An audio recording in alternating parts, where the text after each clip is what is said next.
¿Qué tal, amigos? Hoy les voy a contar una historia picante que tiene que ver mucho con las relaciones entre México y España.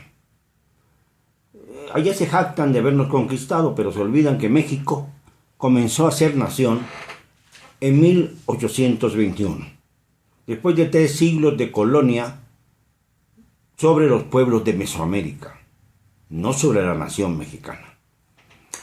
Pero lo interesante empezó a surgir en 1874, entre 1874 y 1884, cuando el presidente Sebastián Lerdo de Tejada decidió designar enviado especial y embajador plenipotenciario nada menos que al coronel Roberto Corona Madrigal.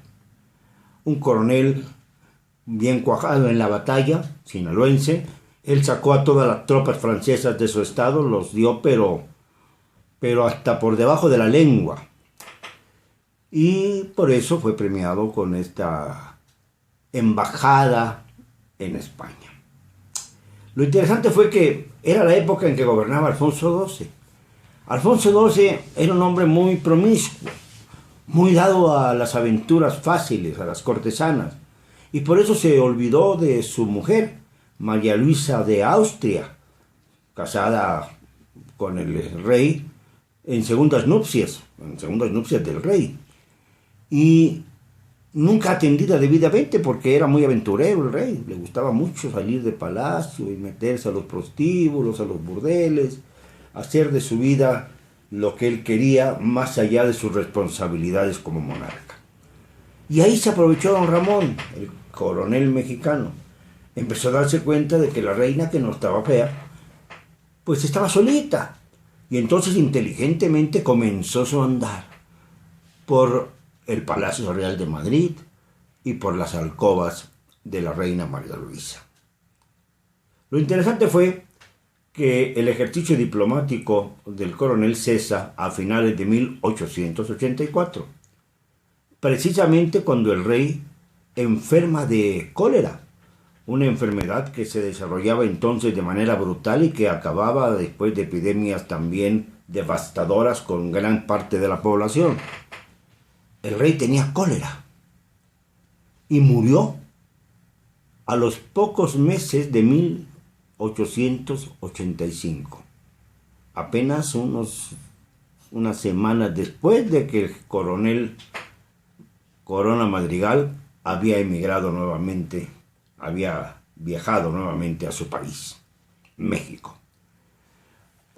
El cuento no termina ahí, porque resulta que en abril de 1885 nace el que sería Alfonso XIII, quien comenzó a ser rey antes de nacer porque su padre nunca lo conoció. Murió antes de que naciera su primogénito y sucesor en la corona.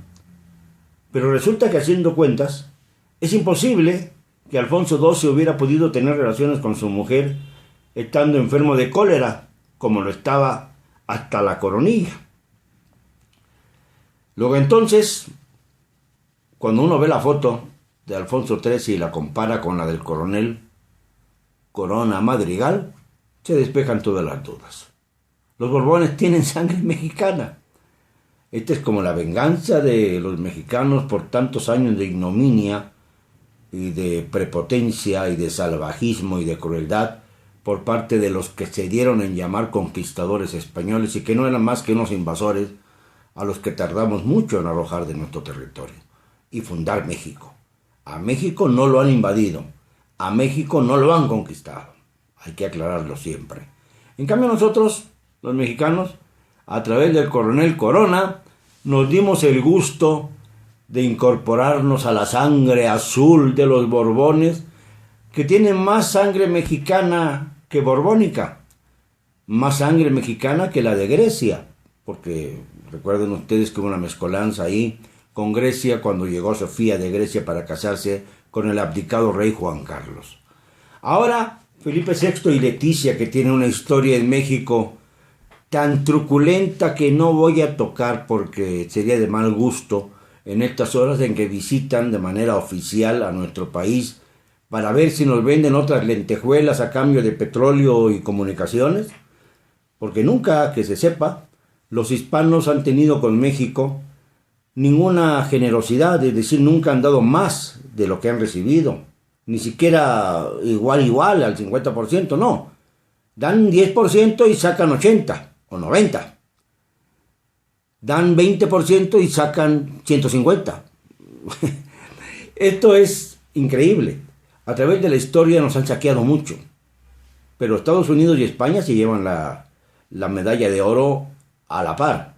Y yo creo que más España, porque aquí hay muchos consorcios hispanos y muchos consorcios que se dicen mexicanos, pero que son de herencia española, que han estado atosigando al pueblo de México durante muchos años.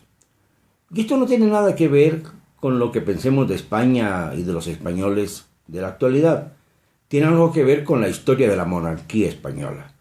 Tiene algo que ver con la historia de la República Mexicana. No nos podemos entender, porque para los mexicanos los monarcas son deneslables. Y para los españoles los republicanos son agitadores. Entonces ahí hay un dilema que dura ya mucho tiempo y que solo se resolverá cuando la monarquía caiga definitivamente, porque no puede sostenerse en los absurdos como el del derecho divino de los reyes, que no tienen más sustento que el lugar común, la imaginación y la manipulación de los clérigos. Esta es la verdad, esta es parte de la historia. Allá ustedes si le dan la mano al rey Felipe VI, a su esposa Leticia, mientras estén en México. Allá ustedes si les gritan, si los vitorean, si hacen la caravana. Allá ustedes si creen que eso le puede funcionar a México. Cero cobardía, nos vemos mañana.